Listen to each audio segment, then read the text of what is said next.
You ready? Yeah. You ready? All right, hold on. Here we go.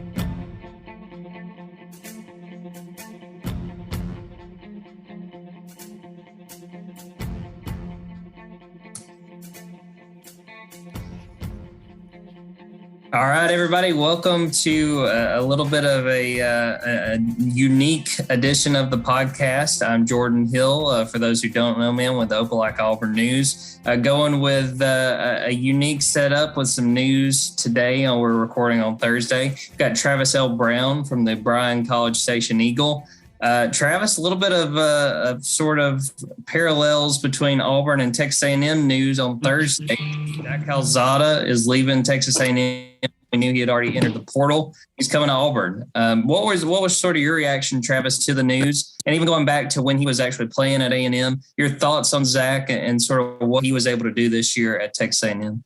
Well, I think the first thing that there's two things that stand out about Zach Calzada when he was at A&M. The first, of course, is he beat Alabama. And there's only a few quarterbacks, as y'all at Auburn are well aware of, that have been able to accomplish that feat over the last decade or so. So that is the biggest standout, of course, that everyone knows. The other thing is he is a tough son of a gun. He hurt his knee early in the season in the Alabama game, and then hurt his shoulder, I believe, in that Auburn game, and then was able to kind of fought through, had off-season surgery this off-season or towards the end of the season here on this non-throwing shoulder, but battled because he was the only scholarship quarterback on A&M's roster going through the season after Haynes King was injured in the second game of the season at Colorado. That's Zach Calzada stepped up and took his place. So those are the two things that stand out the most. He has a strong arm, but at times he's throwing fastballs no matter what the kind of throw is. So a lot of times screen passes might have gotten out of some wide receivers' hands, some running backs' hands, passes to the flats because he was burning him in there. And even some of his receivers in the press conferences kind of said like, hey, he's doing a great job. We really love what he's doing, his toughness. Maybe if he could not throw it so hard at times, that would be a nice thing. He absolutely showed his ceiling in that Alabama win. He never really got back to that point through the season because I know probably the A&M's next biggest win after that was that win over Auburn, where there wasn't an offensive touchdown and the offense kind of sputtered a little bit. Had two big interceptions against Ole Miss in that loss, and I think A&M fans gave him more of a tough time than he probably deserved, getting thrown into the position that he was thrown into and playing through most of the season hurt. So I think he has some upside. I think that whoever got him got a quarterback who has a ton of experience in some tough situations. It'll be interesting to see how a new set of coaches maybe can develop him a little bit more and see what he turns into in the next few years. Because he is a starting caliber quarterback with some upside, just needs to have a little bit of growth. Yeah, I think you hit on a few points that were really interesting to me too. Number one, the toughness. I mean, I think about watching that Alabama game just on TV and taking some of the, seeing him take some of the shots he took. And then the Auburn game that you mentioned, I remember one of the hits he took, he went out, and I just remember thinking, well, I guess they're playing this walk on. And then it really wasn't that much later, maybe 5 minutes or so, he's back in. Now, honestly, he might have only missed a couple of plays. I'd have to go back and look. He didn't actually miss a play because I was on the sidelines at that point because I believe it was pretty late in the game, and he took the shot, went into the tent, and Blake Boast, the walk-on backup, was warming up on the sidelines. And so I had tweeted, hey, Blake Boast is warming up. He should come in. And before that tweet could even sent, he was running out of the tent and going back on the field to the Calzada chants from the student section. So, yeah, he didn't end up missing a play on that at all. Yeah. So the thing to me, Zach was someone that kind of made sense going in. From everything we could tell when Bo Nix left Auburn, there was the thought that they very well would go into the portal, that they would look at adding a quarterback. And, Zach's a guy from Georgia, so, a little bit closer to home. You thought that would be, a guy that would make sense. But from where I stood, you never really could tell who they were leaning toward, who they were trying to talk to. I think the thing that's really interesting to me, and I saw a few Auburn fans, and I think pretty accurately point this out, some of his completion numbers look a lot like Bo Nix. And, a lot of people I already saw pointing out, well, you got a number 10 coming in. You had 10 going out in Bo Nix. Now you got a number 10 coming in with Calzada. I'll be very interested to see what Brian Harsin's able to do with Zach. Brian has been looked at as a quarterback whisperer, a guy that knows the position well. And if Zach winds up being the guy, because there's some belief that Auburn's not done with quarterback in the portal, that they could potentially go add another guy. But if it is Zach that winds up really being in the mix, and, he'll have to beat TJ Finley and a few other guys if he's going to start next year, there's going to be a lot of improvements that need to be made. And, you look at Brian Harsin as the head coach. They've got Austin Davis, who's coming in, who was the Seattle Seahawks quarterbacks coach. They're really going to have to fine tune and get him to play more consistently if they want to take that next step. And there's a lot really, I think, on the line for Brian and for this entire Auburn program. I think that people aren't going to forget how 2021 went, 6-7, first losing season in 9 years. Now you're kind of taking a chance on a quarterback that obviously when he was hot, again, like you said, he played really well and battled through injury in that Alabama win. But at the same time, throwing 90 miles an hour at guys when that doesn't need to be the case, that can be an issue. And that could be an issue too with this Auburn team. Their receivers are a really big question. They lost earlier this week. Kobe Hudson, who was their leading receiver last year, was really, to me, as someone who watches the team, the one guy you felt really good about going into 2022. Everything else at receiver was a big question mark. So, yeah, I'm really intrigued to see what this winds up looking like with Zach, how he kind of fits in. And, again, he'll have to beat out some guys that are talented. TJ Finley showed flashes, kind of struggled once he had to start in Bo Nix's absence. D. Davis, a guy from Houston that was a true freshman, never got to see the field this year, maybe another year. A spring gets him an opportunity. And then Holden Garner, who's or Holden Gerner, I should say, a 4-star. That's going to be a true freshman. They're at least going to let him get in the mix. So to see Zach get in the mix and be added to this is very interesting. And I'll be really intrigued to see how that kind of plays out. Yeah, and here's the interesting thing that kind of popped up on my Twitter timeline that I'll be interested to see is another part about Calzada's time here at A&M is he really took it in the shorts from A&M's fan base a lot of times when after the expectations were high that he could come in and replace Haynes King and there wouldn't be a lot of drop off. And there kind of was there up until that Alabama game. And there was again after it. And with Jimbo Fisher and the coaching, really Jimbo Fisher didn't do him any favors when they did announce that Haynes King was going to be the starter, saying that it was a neck and neck battle all the way to the end. And it could have been either guy, but Haynes King just did a little bit more to separate himself. And that's what it was when they, when he stepped in, there was a lot of really, really pointed vitriol pointed at his way through social media up until the point where after the LSU game, was it the LSU game? Yeah, the LSU game, he went on, posted a abbreviated insult aimed at the people of the fan base who were criticizing him, asking for we won't get into it, but it was an abbreviation and requesting for some people to do some things that aren't so nice, and it was taken down pretty quickly afterwards. And so you go on and I think that there's been some posting of some message board and some Auburn fans already talking about, well, you look around the portal right now and you have Caleb Williams and you have several other different quarterbacks who have a pretty good pedigree. And Zach Calzada is what this coaching staff landed on. And so I'll be interested to see how, if that little bit of backlash and that kind of bad taste in your mouth feeling that was with the A&M fan base towards him is just going to be part of his reputation that carries over to Auburn, and how he necessarily handles that and how the coaching staff maybe will handle that should he either be the guy or have to see playing time because of whatever circumstances. Yeah, I'll be really interested to see how that part goes, because if he's going to have to develop some thick skin, because Bo Nix, guy that just left, I mean, was an Auburn lifer. And, he took a lot of criticism, some I think fair, others I think not so much. But, and you can speak to this too, Travis, that's sort of the nature of playing quarterback in the SEC. Everybody, wants to pat you on the back and say good job when you beat Alabama.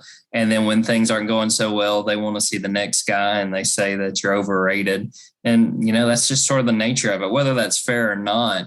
That's something he's going to have to deal with, especially, he's stepping into a situation where if he is the starting guy, you got Alabama in the same state and you got Georgia right next door, your big rival in the East. One of them's going to have another national title under their belt by the time 2022 gets here.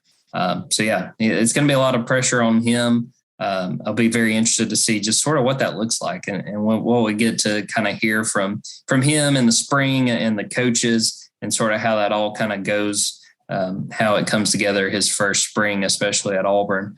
Tell me about just sort of the quarterback situation at A&M with Max Johnson stepping in, just how things are sort of looking and how things, in your perspective, appear to be going into 2022.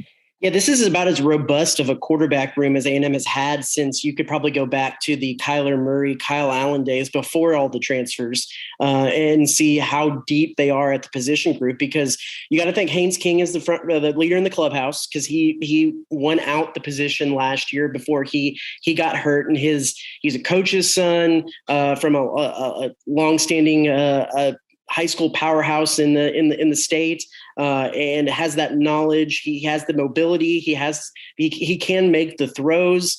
I think that he is the guy that, with another year in the system and having had that kind of assistant coaching a little bit role while he was rehabbing from the broken leg, you got to think he's the leader. But really the next guy on the list is Connor Wigman, the 4-star quarterback who is part of this record-setting recruiting class A&M brought in. He's a guy that Jimbo Fisher has raved about. I mean, absolutely raved about. And, when we were in the signing day press conference, no one actually mentioned the name Quinn Ewers because, of course, the Ohio State quarterback who entered the transfer portal was said to be looking at several Texas schools, and some reports had Texas A&M mixed in there. And no one really directly asked about that. But when asked about Wigman and his recruitment and Jimbo's thoughts on him, Jimbo went in hard and said, "This is my guy." I know a lot of people said some stuff and there was some other guy, but he's always been my guy. He will be my guy. I think he's the best quarterback as a part of this class, and just kind of raved about him. And Wigman showed out in the Under Armour All-American game this past weekend and really kind of proved why he was so highly thought of by Jimbo Fisher. So I think the real race is actually going to be between those two guys because, while I think Haynes King is the leader and could very well be the guy and be a guy that really succeeds at A&M, it would not surprise me at all if Wigman is necessarily the guy getting the snaps at the first game. And then you mix Max Johnson in, who transferred over because his brother, who was the number 1 tight end recruit in the country as a part of this 2022 class, was lured in by A&M on a signing day flip there for the Aggies, who actually, weirdly enough, signed 3 tight ends as a part of this class, which it is still the year 2022. That's weird, but it is Jimbo Fisher. But anyway, the two brothers are going to get to play with each other, and that just adds a little bit more depth and a little bit more experience to this room. And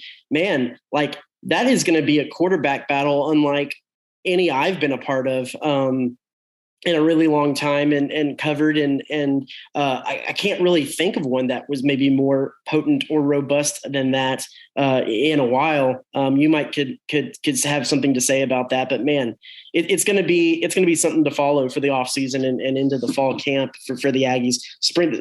Spring practice might actually be exciting to cover for once.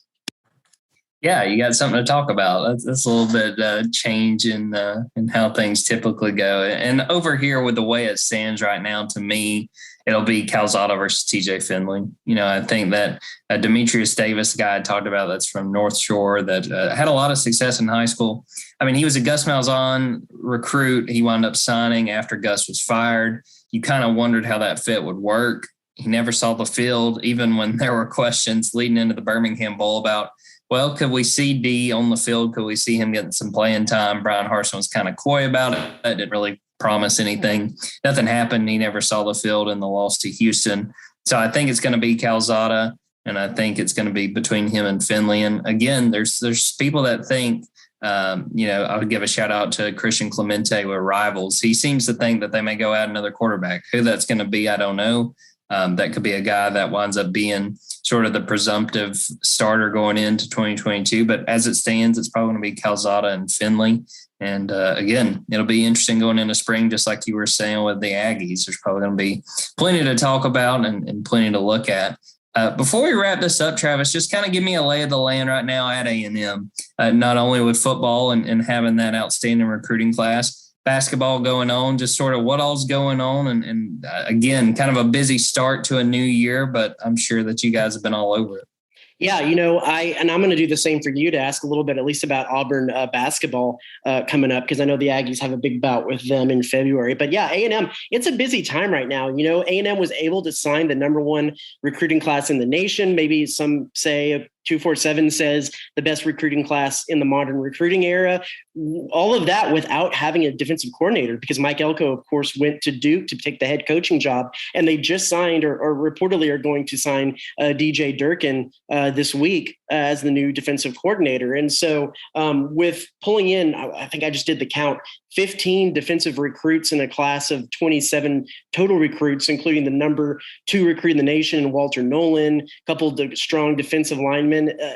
That was really a coup for Jimbo Fisher and his staff, because you got to think that you would have thought that a few of those guys might have looked elsewhere, or at least waited until February to sign to see who the defensive coordinator would be. But they went ahead and put pen to paper and made it happen. And that was a big story around here, of course, with everything going on there. And then just kind of seeing where this when this Durkin thing will become officially official and they'll get him in there and what that'll look like. Because the biggest question that I have in regards to that is A&M has made their bread and butter since for the majority of the time they've been in the SEC has been a 4-man front. And that defensive line has been a big key to some of those defenses, especially last year you want to look at. And then you also have guys that when Myles Garrett and Deshaun Hall were here, back in the mid-teens, and what they were doing as part of a 4-man front and how many defensive linemen A&M has put into the league. Durkin has, while he's been multiple and he's run a 4-3 at times, really his bases revolve around like a 3-3-5 or mostly a lot of 3-man front. So is he going to bring that and is A&M going to be multiple and do a little bit of both, or are they going to still stick with that 4-man down lineman front that they've really had success with so far, and kind of rearrange how they do that system? I think that's going to be a really interesting thing to see. Also then men's basketball front, A&M brings in 9 transfers this year after having 10, I think, go out. So completely reset the program. They're 12-2 heading into their second game. Had to have a buzzer beater win over Georgia on Friday. But I think that this is an A&M team that shoots extremely better than any of the 2 that have been under Buzz Williams in his first 2 years. They're actually one of the top 15 in the country, I believe, in 3-point shooting percentage. So they can actually shoot the ball, and they're in the top 15 in both turnover percentage defensively and steals. They do a lot of live ball turnovers that turn into transition baskets and can really jump on teams that way. They just have to get over having a lull through the middle part of some of the games. That's exactly what happened to Georgia. They had an 18-point lead and then just kind of took the gas, the pedal off the gas a little bit and turned the ball over a little bit, had a little bit of trouble in their half-court offense and gave up some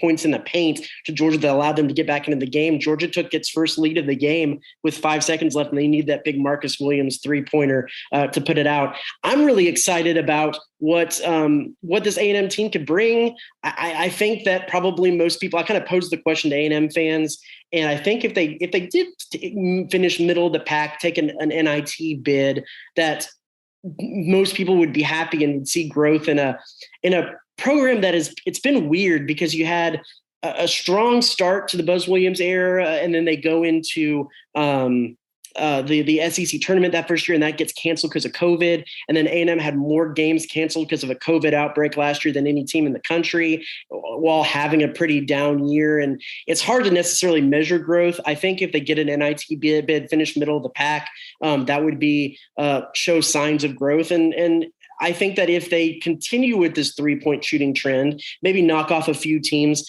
maybe like an Auburn down the line to get a little bit of strength of schedule, maybe they could be a bubble team. Well, what do you think of this Auburn team? They seem to be really a strong threat to make a push in this SEC that is really top heavy and maybe as stacked as it's been in a really long time. Yeah, I think so. I mean, they've, coming in this year, you thought that they had a chance to be really good. They added 4 transfers and all 4 guys that you thought would probably contribute. And then you have a 5-star in Jabari Smith. And coming into the year, Bruce Pearl really talked about that he felt like this was a team that was capable of making a Final Four run like they did a few years ago. And they've lived up to it so far. I mean, right now they're on a 10-game winning streak. The only loss they had, I think, was double overtime to UConn. And they looked to me all the part of an SEC contender, a team that is going to show up most nights and take care of business. They're coming off right now a big win against South Carolina, which they pretty much dominated, and South Carolina got it close with like 6 minutes left. And then Auburn just kind of closed the door on them. I think it wound up being about a 15-point win. They've been really impressive. The thing that has got this team to me in a position where they really can talk about making a run in March and being a team people have to worry about is their depth. I mean, they are so deep. Wendell Green, he comes off the bench as one of the guards, has been outstanding. I think he scored in double figures, something like 5 or 6 games in a row at this point. I think that there's a lot of hype and justifiably so for what this team can be and what this team can do. And the thing that will help them is depth if they wind up losing a couple guys due to injury or in prime situations if COVID winds up being a factor and you have key players missing. I think that they've got the depth to be able to overcome that. And it's been a really fun team to cover. I mean, that's kind of been my biggest thing, just as someone who likes watching basketball. They're just a very fun team to watch. They get a lot of different guys involved every night, whether it's Wendell Green having a big night, KD Johnson, who's one of the shooting guards, has been all over the floor. Walker Kessler had only the second triple-double in Auburn basketball history last week against LSU. They're a really fun team, and I think that they're going to be a team that hangs around. And as long as they can stay healthy, I think once we get to March, they're going to be a team we're all going to be really looking at as a team that has what it takes to try to go out there and win a championship. Yeah, that matchup will be February 12th over there in Auburn, the only time the two teams face each other. So a lot of basketball to be played until then, but one that we'll keep an eye out on. And I'm sure readers in the Eagle will probably read y'all's write-up as, the lovely Lee Enterprises conglomerate exchange program is at its finest. Absolutely. Looking forward to that. I think it'll be fun. Well, Travis, I think that's all on my end. Anything else about Calzada, about A&M, just A&M sports right now that we haven't hit on that you want to throw in before we wrap this up? Oh, man. I think that hit all of it. It's busy. I think the other interesting thing, at least from the A&M front, is you got, the revival of the USFL with former head coach Kevin Sumlin getting back into the mix with the Houston team. Another big breaking news today from the A&M front. So we'll be sure to see how that turns out and how that could look for Aggies and if he can still coach a little bit. So other than that, man, it's the silly season of multiple sports going on and 42 days till baseball. Something like that. I mean, it's going to be crazy. Jim Schlossnagle era starting here at Texas A&M. So we'll see how are things wrapping up with Auburn and what's on the front for y'all. Yeah, well, you mentioned USFL. There's rumors, it's not official yet, that Gene Chizik the former Auburn coach, is going to coach one of the Birmingham teams. So that would be another connection there. Another thing I'd be remiss to not mention, we've got gymnastics coming up, and Suni Lee, who has really been the talk of Auburn for 6 months now, going back to when she won the gold medal. That's going to be a big deal. People are really excited. I had a chance to go to the preview meet, essentially an exhibition in December, and it was packed. And I think that's what we're going to see once we get into the season. So that's kind of the biggest stuff at this point, is knowing gym coming up and kind of getting ready for that. And then, like you said, baseball and softball as well will be here before we know it. That's something that always gets brought up when, athletic director Ross Bjork here has a monthly town halls on Facebook Live, as if A&M is going to start a gymnastics program. And he's always said, no, they want to stick with the budget of what they have right now. But man, if A&M did enter into the gymnastics game, it would be an absolute game changer, because I know this is very dated data, but when I was back up with the Fort Worth Star Telegram and the NCAA finals were held up there in Fort Worth, I want to say 2014, 15, that range, 2015 maybe. I think 60% of the gymnasts that were competing from teams like Florida and Oklahoma and UCLA, and I can't remember if Auburn was there or not, but a lot of those SEC schools, I think like 60% were from the state of Texas, because Texas doesn't have a Division I gymnastics team. Their only real one is a Division II team at Texas Women's up in Denton. And I've always thought, man, I know it's a pretty sizable initial investment with all of the equipment and things like that, but that could be a program that could be competing for titles really quickly with the recruiting tactic of you get to stay close to home. Who knows? Maybe A&M will jump into that gymnastics fray at some point. But I think there's probably a lot of A&M fans who know how big gymnastics is in the SEC. But like, how big is gymnastics in the SEC?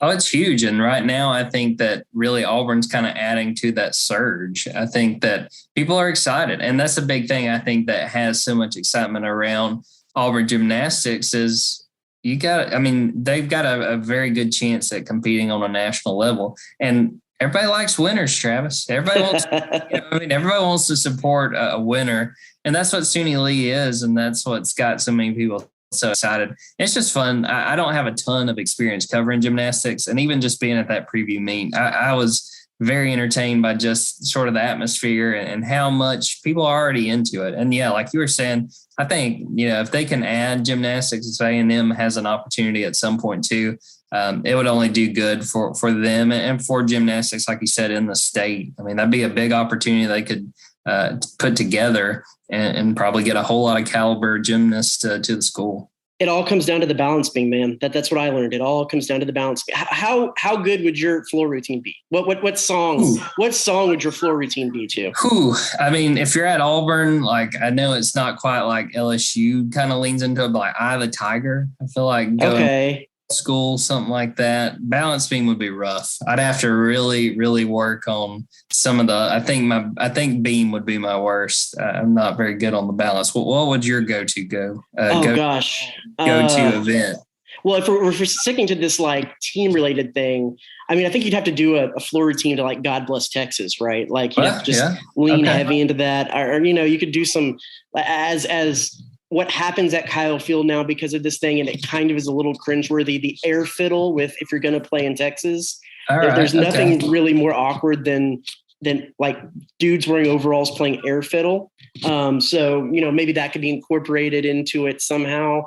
I think that I watch a lot of American Ninja Warrior, so maybe some bars might be in my, I've never actually tried it, but since I watch it, that's good enough, right? So maybe I'll be more of a bars specialist than balance beam, but that's just me. Yeah, I may have to do vault and then just try to do like a cannonball or something. Like, it's not going to be very pretty. The landing will not be very pretty, but I have been to a trampoline park, so it's like the same thing, right? Yeah, I think so. Okay, yeah. Good. I'm going to request, if I do it, that they have like those bouncy ball, like those little plastic balls, like you're at McDonald's. I can land. Yeah, media day. They need to have a media day at the gym. Yeah, and have a few, IVs and stretchers and some cold beer. Yes. I think on that note, I think we about covered it. Travis, I really appreciate you taking the time. Let's get out of here and get ready for what's going to be a really busy spring in College Station and in Auburn as well. You got it. Hey, for my listeners, readers, where can they find your stuff? Yeah, at AU Blog on Twitter, at Jordan Davis Hill on Twitter. OANow.com would be the website. You can see all our content there. And then for our readers, Travis, throw out there where they can see y'all's stuff. Yeah, I'm at Travis_L_Brown on Twitter. And of course, it's theeagle.com. And then you just click the little Aggie Sports tab, and we got all kinds of good stuff there. So be sure to check that out as well. We'll get out of there on that. Again, Travis, thanks for everybody for listening. Until next time, take care. Thanks. It seems like every day, everything just has a way to burst at the seams. But if we don't watch what we're doing, our hearts will get ruined by silly things. Good love ain't easy, girl, we know that's true. And if we wanna keep it, we gotta watch everything that we do, yeah. I wanna make sure, my baby, make sure you're sticking with me. I wanna make sure that